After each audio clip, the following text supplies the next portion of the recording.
ایک شہر میں 2 پریاں رہتی تھیں. ان میں سے ایک کا رنگ سرخ جبکہ دوسری کا رنگ سفید تھا. ایک دن وہ دونوں جنگل میں گھومنے کے لیے گئیں تو وہاں انہیں ایک پتھر نظر آیا. سفید پری نے کہا، ارے سرخ پری، وہ دیکھو کتنا خوبصورت پتھر ہے، میں وہاں جا کے اسے دیکھتی ہوں. سرخ پری نے جواب دیا، ارے نہیں، تم مت جاؤ، ہمارے والدین نے ہمیں ایسی چیزوں سے دور رہنے کا کہا ہے.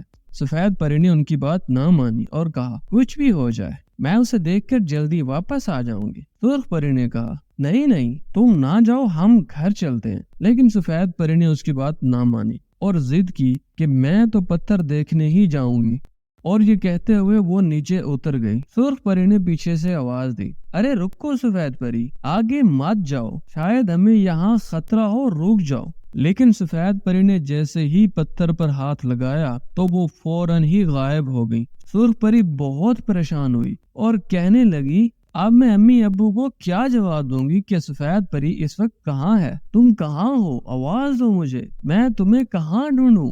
سرخ پری نے کافی دیر انتظار کیا لیکن سفید پری نظر نہ آئی. سرخ پری واپس گھر چلی گئی اور امی نے سرخ پری کو دیکھتے ہوئے کہا، ارے سرخ پری، تم اکیلی کیوں آئی ہو؟ سفید پری کہاں ہے؟ سرخ پری نے جواب دیا، امی جان آپ پریشان نہ ہوں، تھوڑی دیر میں وہ آ جائے گی، وہ کسی دوست کے گھر گئی ہوئی ہے. امی نے جواب دیا، ٹھیک ہے، جب وہ آئے تو مجھے بتا دینا. جی امی جی، جب سفید پری آئیں گی تو میں آپ کو بتاؤں گی اور اسے ساتھ بھی لے کے آؤں گی. سفید پری جو کہ غائب ہو گئی تھی کسی اور ہی جگہ چلی گئی اور وہ کہنے لگی، یہ میں کہاں آ گئی ہوں؟ جہاں ہر چیز پیلی پیلی کیوں نظر آ رہی ہے؟ وہ پریشان ہوئی اور ادھر ادھر بھاگنے لگی مگر اسے باہر جانے کا راستہ معلوم نہیں تھا. اسی دوران وہاں ایک اور پری آ گئی جس کا نام نیلم پری تھا. سفید پری نے پریشان ہو کے پوچھا، ارے بھائی تم کون ہو؟ تم یہاں کیا کر رہی ہو؟ نیلم پری نے جواب دیا، پریشان مت ہو میری بہن، میں بھی تمہاری طرح کچھ سال پہلے یہاں آ کر پھنس گئی تھی، یہاں سے باہر نکلنے کا اب کوئی راستہ نہیں ہے. سفید پری رونے لگی اور کہا، کیوں نہیں ہے؟ مجھے یہاں سے ہر صورت میں باہر جانا ہے. نیلم پری نے کہا، یہاں جو بھی آیا ہے وہ واپس بالکل بھی نہیں جا سکتا، وہ ساری زندگی اب اس سونے کے پتھر میں ہی گزارتا ہے، لیکن صرف ایک راستہ ہے، لیکن وہ تمہاری پہنچ سے بہت دور ہے، وہاں ہم بالکل بھی نہیں جا سکتے. صبح سے دوپہر ہو گئی، ابھی تک سفید پری واپس گھر نہ آئی. امی نے سرخ پری سے پوچھا، تم کچھ پریشان لگ رہی ہو، بتاؤ مسئلہ کیا ہے؟ سرخ پری نے امی کو سارا واقعہ بتایا اور کہا، امی آپ پریشان بالکل بھی نہ ہو، میں سفید پری کو ضرور ڈھونڈ کر لاؤں گی، لیکن آپ نے کسی کے سامنے یہ بات بالکل بھی نہیں کرنی. اور میں سفید پری کو ڈھونڈنے جا رہی ہوں. وہ وہاں پہنچی جہاں وہ پتھر پڑا تھا اور کہنے لگی، میں تجھے کہاں ڈھونڈوں؟ تم اس پتھر سے باہر کیسے آؤ گی؟ سرخ پری ابھی یہ ساری باتیں کر ہی رہی تھی کہ اس سونے کے پتھر سے آواز آئی اور وہ اسے سننے لگی.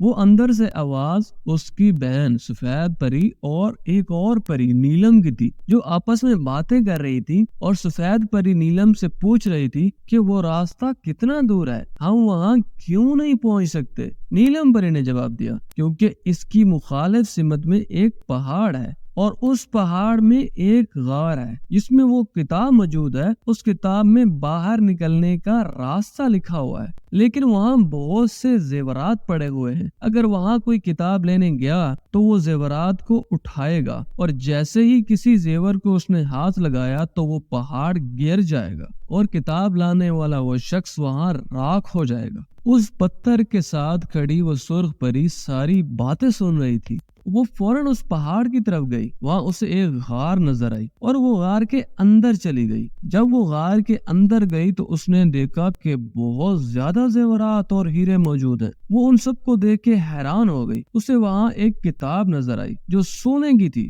اس نے سوچا یہ وہی کتاب ہو سکتی ہے جس کے بارے میں سفید پری اور نیلم پری باتیں کر رہی تھی. تو مجھے کسی زیور کو ہاتھ بالکل بھی نہیں لگانا اور مجھے یہ صرف کتاب اٹھانی ہے.